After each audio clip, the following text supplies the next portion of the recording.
হায় আল্লাহ, সব তরমুজ গুলো নষ্ট হয়ে গেছে, এখন কি করবো? যাক, সব তরমুজ বেচা শেষ, 2টা তরমুজই আছে। আরে শুভ ভাই, এই শুভ ভাই। জি রাবি ভাই, আসতাছি। ভাইয়ের তো সব ফল বিক্রি হয়ে গেছে, এক কাজ করে ওনারে দিয়ে এগুলো বিক্রি করে ফেলাই। জি ভাই বলেন। ভাই রোজা রাখছি তো, আমার বাসায় একটু কাজ আছে, আমি একটু বাসায় যাই, আমার ফলগুলো আপনি বিক্রি করে দেন। ঠিক আছে ভাই, যান। আরে তরমুজ তো নষ্ট হয়ে গেছে, এগুলো বিক্রি হলে তো আল্লাহ নারাজ হয়ে যাইবো। বাবা ওই যে তরমুজ তরমুজ খাবো। ঠিক আছে বাবা, চলো। ভাই আমার একটা ভালো দেখে তরমুজ দিবেন, আমার বাচ্চাটা খাইবো। ও আচ্ছা, লোকটাই তরমুজ দেওয়া ঠিক হইব। ভাই এই তরমুজগুলো না সব বিক্রি হয়ে গেছে।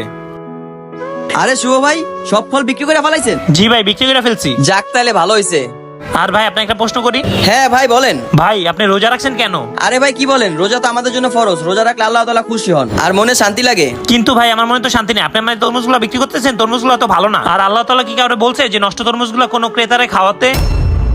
ব্যবসা হালাল ভাবে করেন, বুঝতে পারছেন ভাই? কয়দিনই বা বাঁচবে। আর ভাই আপনি তরমুজগুলো বিক্রি করে ফালাই দিচ্ছে, আপনি যদি টাকার প্রয়োজন হয় আমার থেকে নিয়ে নিন।